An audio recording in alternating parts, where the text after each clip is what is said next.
Hello అందరికీ welcome to Rama cooking and vlogs. ఈరోజు అయితే మనము ఆరెంజ్తో కేక్ ఎలా చేసుకోవాలి, అది కూడా బెల్లము మరియు గోధుమ పిండితో, without sugar, without oven, without maida అండి. ఈ కేకు చాలా హెల్తీ. మనము ఇది పిల్లలకైతే మనం చేసి బాక్స్లో అయితే పంపించచ్చు, స్నాక్స్గా అయితే. టేస్ట్ కూడా అంతే సూపర్గా ఉంటుంది.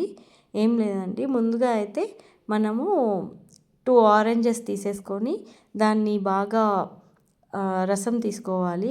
ఆరెంజెస్ జ్యూస్ తీసుకోవాలండి. జ్యూస్ తీసుకొని పక్కన పెట్టుకోవాలి. అలాగే ఆరెంజ్ పీల్ ఉంటుంది కదా, ఆ పీల్ చేసుకోవాలి. గ్రేట్ చేసుకొని కొంచెం పక్కన పెట్టేసుకోవాలి కొద్దిగా. ఆ తర్వాత మనము ముందుగా అయితే ఒక గిన్నెలో, ఒక కేక్ అయితే ఏ గిన్నెలో అయితే మనం చేయాలనుకుంటున్నామో, మీ దగ్గర మౌల్డ్ ఉంటే మౌల్డ్లో కూడా చేసుకోవచ్చు. నా దగ్గర లేదు, అందుకని నేను అన్నీ కరెక్ట్గా ఉండే గిన్నెని అయితే తీసుకొని అందులో కొద్దిగా ఆయిల్ గ్రీస్ చేసేసి గోధుమ పిండితో మొత్తం అంతా చల్లేసానండి.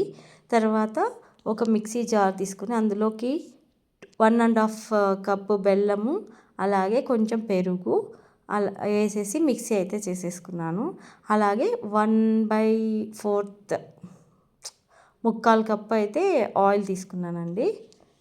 ఆయిల్ తీసేసుకొని అవన్నీ కలిపేసి మిక్సీ అయితే చేసేసుకున్నాను. బ్యాటరు మనం లేదంటే మీతో ఒకవేళ మొత్తం మిక్స్ చేసేది ఉంటే దాంతో అయినా మీరు మిక్స్ చేసుకోవచ్చు. నా దగ్గర లేదు, అందుకని నేను మిక్సీలో వేసుకున్నాను. మిక్సీలో వేసుకున్నా కూడా పర్ఫెక్ట్గా అయితే కేక్ వస్తుందండి. అలాగే ఇక్కడ నేను ప్రీహీట్ చేసుకుంటున్నాను. ఇడ్లీ కుక్కర్లో అయితే చేస్తున్నానండి. ఇడ్లీ కుక్కర్ని అయితే ముందుగా అయితే ఒక స్టాండ్ అయితే పెట్టేసి అందులో ప్రీహీట్ చేసుకుంటున్నాను. 10 మినిట్స్ ముందే పెట్టేశాను.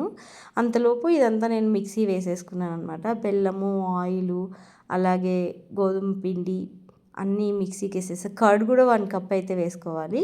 వేసుకొని అంతా మిక్సీ చేసుకొని పెట్టుకోవాలి. ఆ తర్వాత మనం గ్రేట్ చేసుకున్న ఆరెంజ్ పీలు, అలాగే ఒక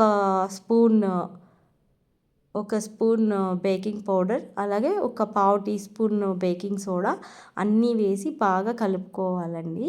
ఆ తర్వాత మనం అంతా మంచిగా మిక్స్ చేసేసుకున్న తర్వాత మనం ముందుగా ప్రీహీట్ చేసుకున్న కుక్కర్లోకి అయితే పెట్టేయాలి. పెట్టేసిన తర్వాత ఒక 45 మినిట్స్ మీడియం ఫ్లేమ్లో కానీ లో ఫ్లేమ్లో కానీ పెట్టుకొని మనము ఉడికించుకున్నట్లయితే, బేక్ చేసుకున్నట్లయితే ఎంతో టేస్టీ అయిన ఆరెంజ్ గోధుమ పిండి కేక్ అయితే రెడీ అయిపోతుంది. చాలా టేస్టీగా ఉంటుందండి. సేమ్ బేకరీలో ఎలా ఉంటుందో అదే టేస్ట్ వస్తుంది. హెల్త్కి హెల్తీ కూడా బాగుంటుంది. మీరు కూడా ఒకసారి ట్రై చేసి చూడండి ఎలా ఉందో. ఇక్కడ మా పాప అయితే తిని చాలా బాగుంది మమ్మీ అని చెప్తుంది. థ్యాంక్ యూ అండి. వీడియో నచ్చితే సబ్స్క్రైబ్